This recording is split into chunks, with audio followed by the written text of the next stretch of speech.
Hey guys, Luis Moreno here with Simply Health Insurance Agency. We are November the 2nd. We're in open enrollment. Okay, so I'm getting a lot of questions from agents on this. Now, it's not something that is particular to open enrollment. This can apply to year-round enrollment. But what happens when a client of yours, a prospect of yours, has workplace coverage? Can they get an ACA plan? That's the question. Okay. Well, it depends. They can, but can they get subsidies, which is the help for the extra premium, and can they get CSRs? It all depends on this new affordability rule. Okay. And in addition, the glitch, which was a problem in the past couple of years, was fixed for 2023 and going forward, I believe, for the next 5 years, or maybe it's fixed forever. But I'm going to share with you what the new information is to determine affordability, how you can figure it out, and if it's deemed that the plan that they're in is unaffordable, then they can get a plan on the marketplace and get assistance. So I'm going to share that with you. But you know what? You know what I want, guys? Like my video, comment. I respond to all the comments, and subscribe to my channel and share me, please, please, please. All right. Let's go take a look at what the new ruling is. All right, so here it is. In 2024, a job-based health plan, that means they have insurance at work, is considered affordable if the share, remember this is their portion of the monthly premium in the lowest cost plan offered by the employer, is less than 8.39% of their household income. Total income. Now, it was 9.62 in 2022. It reduced to 9.12 in 2023. And now it's 8.39%, which is a good thing. That means the bar was lowered. Okay. So the lowest cost plan. Now, it doesn't have to be one that they're enrolled in, but the lowest cost plan must meet minimum value standard. If you're the employee, the affordability is based on the premium you pay for just you. Okay, I'll explain this here in a minute. All right. For coverage starting January 1, if you're offered job-based coverage through a household member's job, this means the spouse. Affordability is based on the premium amount to cover everyone in the household. Okay, I'll explain that here in a minute. Tax household income includes income from everybody in the household who's on the tax return. All right, so we are okay. If premiums are considered affordable for the employee and the household, they may qualify for savings in the market. I'm sorry, if they aren't affordable. Okay, so I'm going to show you how to figure this out.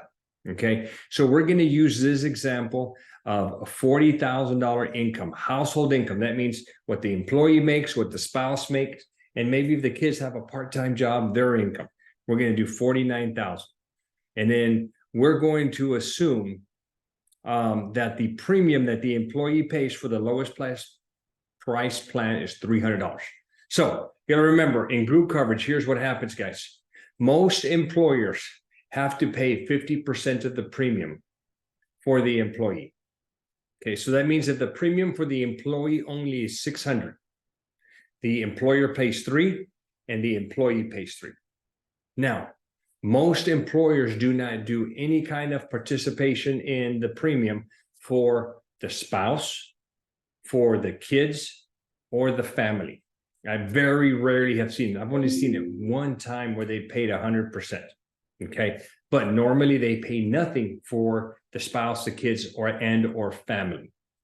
All right, so let's do some math here. So remember, 49,343. All right, this is how I would tell you guys you would figure an easy way to figure it out. Okay, so we get in here, and let's say again we know that it's 49,000 is the income, and we know it's 8.39% is the new threshold. Let me make sure. Yep, 8.39%. Okay, just wanted to make sure, guys. Okay, all right. So let's do some quick math and let's find out what this threshold is. All right, so I'm going to do 49,000.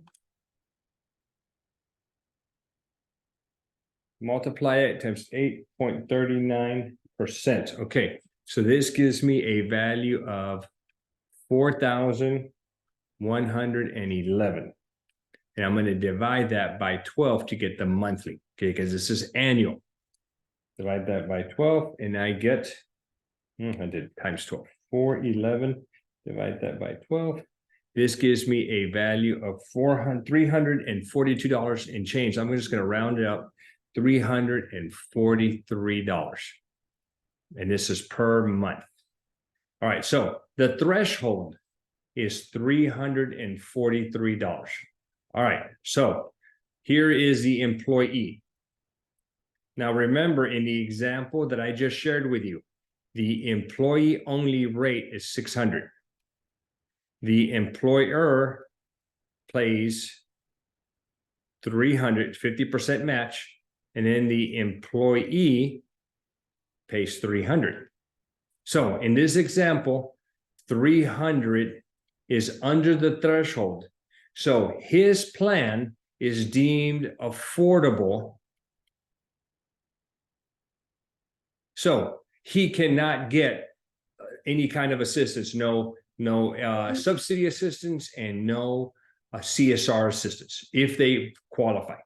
All right, so his is deemed affordable. But let's say that this guy is married. Okay, I will tell you, employee spouse, typically it's double the rate.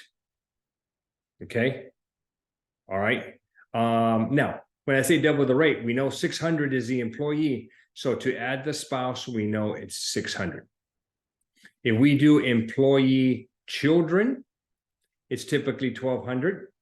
Again, we know his is 600, so the children would be 600. And if we do employee family, it's probably going to be about 1,800.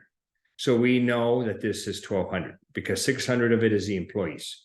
All right, but let's just say it's an employee spouse. All right, so we know that 600, the total premium for the employee and the spouse is $1,200. 600 of the employee and 600 is the spouse. There's no assistance. So 600 is what it would cost to add the spouse. 600 is what it would cost to add the children. 1,200 is what it would cost to do a family plan, and that would be the spouse with kids. Either way, all three of these numbers are above the threshold. So for them, this plan is deemed unaffordable,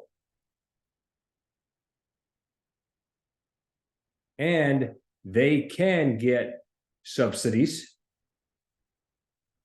and they can get CSRs, which is the reduction for deductible, co-insurance, out-of-pocket maximum, and co-pays. They can get that. All right, now here's what you would do. Now that we know this, here's what you would do. You would write an application for all four of them. Or let's just say it's a husband and spouse, okay? Employee spouse. You would put both of them on the application, but you would only insure the spouse.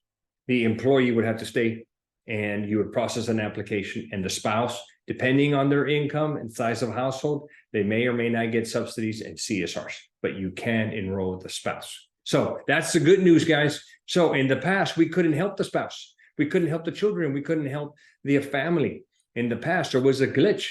So as long as everybody got offered insurance, they couldn't get any kind of help. Well, that was fixed in 2023, which is going to benefit us in 2024. So now you can help employees that have group coverage. You can help them with the spouse, with the children, or the family. So take advantage of it. All right, guys. Hope that's helpful. Don't forget down below, I have a lot of information for you. I have information on my ACA course, my Facebook ad course, which let me write, gave me enough leads to write over $400,000 in annualized commission. And then I have my agent CRM, which is the best tool in the market. So you got to have a CRM. If you use my link for the CRM, you get all of my assets. You get everything I've created for ACA, Medicare, life, and dental and vision. And if you're a P&C guy, I'll give you all my stuff for auto and home. All right, guys, thank you. Don't forget, like, leave the thumbs up. Don't forget to subscribe Okay, I need the help grow my channel, and any comments I do reply.